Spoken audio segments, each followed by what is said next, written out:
As he lay unconscious, he had a dream of some lady who was standing with her back to him, humming some poem to herself. After noticing him, she came closer and gently put her hands in front of him. At that time, an elderly lady barged into the room, yelling about the humming of the poem, calling her a fool. She started yelling, saying that this poem is the only reason that they can't go outside. After reprimanding her, she warned her not to let it pass her lips again, and the elderly lady left the room, while the young lady stood gazing at her. After some time, the young lady said sorry to him and started to disappear. At the same, he slowly began to open his eyes. After waking up, he rose from the bed into a sitting position. At that time, the young lady from the ranking office asked him with a smile if he was awake. In response, he inquired where this place was. The young lady informed him that he was at the appraisal bureau's infirmary, and also informed him that he had been asleep all day. He couldn't believe his ears. He asked her once again if it was true. In response, she told him that he slept like his strings had been cut. She continued, saying that according to the doctor, it seemed like you had been accumulating mental fatigue for a long time. She also said that she didn't know what kind of burdens he was shouldering, but asked if he wasn't rushing things too much. In response to that, he looked at her with a wondering gaze and remembered the match between the 11th ranker and him, and how he was left defeated in the arena. After a moment of silence while looking down, he agreed with her. After hearing that, she also looked at him with a wondering gaze. After a moment of silence, she suddenly struck both her arms onto the bed, leaning towards him, stating that she had something important to tell him, and asked if he knew what an art technique was. He responded with a short no. So she began to explain to him that an art technique is a special method of utilizing prana that only certain clans can use. She also added that many of those in the upper rankings can use them. In response, he asked if Laud was one of them, and she answered him with a yes. She also mentioned that Laud is a warrior of the Broward tribe.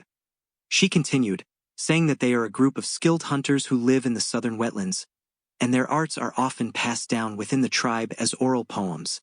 And that's why the arts are also called ritual techniques. There's also a genetic component, so it's usually difficult to acquire them later on in life. After hearing her explanation, he muttered to himself, "So those poems are called art." She also told him that it seemed like he also had an art technique. While looking at him in a wondering manner, she continued, asking him if he had any idea what it might be.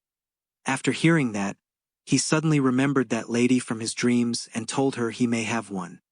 In response to that, she enthusiastically shouted, "That's great!"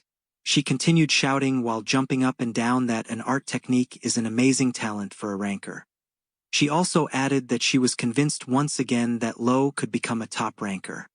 At the same time, Lo continued sitting on his bed, looking at her. After some time, she took her device and started searching for a request that would be perfect for Lo. After searching for some time, she showed him a request for the ecological survey of Azavan Forest, which rose to the 48th place in the danger zone ranking 2 months ago. He asked her if the only thing he needed to do was to study animals and other things. She responded that that's also a part of it, but recently people who entered this forest had gone missing. Adventurers who took on the same request had been disappearing one after another.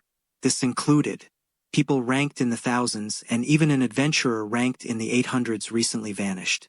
She continued, saying that if he could uncover the cause of those disappearances, he could rise by 200 ranks. She also mentioned that the risk would increase accordingly. After hearing what she said, he stood up from his bed and told her that he would take on that request.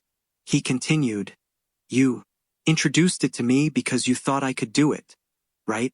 In response to that, she replied with a yes. After that, she quickly began to go through the acceptance procedure. She also mentioned that in the Azavan Forest, there are both protected animals and restricted areas.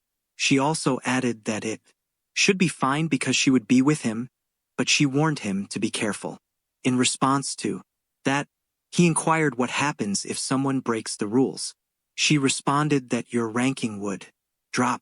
She continued, mentioning that no matter how skilled you are, if you repeatedly destroy ecosystems recklessly or fail to fulfill requests, your evaluation as an adventurer would fall. She again mentioned that your ranking is a direct reflection of your credibility. He responded in an understanding manner. After that, she informed him that his request was accepted. She then told him, with a wide smile and extended arms, that this was the start of a new beginning and the first step towards climbing the adventurer rankings. She also told him, "Let's do our best together." He responded, "All right," with a small smile. After that, the scene shifts to the forest where we can see the silhouette of two people, and one is holding the other by his neck, saying that what's already been seen can't be unseen. After throwing him down, we see another man asking him if he killed someone again. In response to that, the large man answered rudely, "What's it to you? The appraisal bureau won't look into it properly, not for the sake of some small fry rankers." After saying that, he turned to a cage where some kind of animal was kept.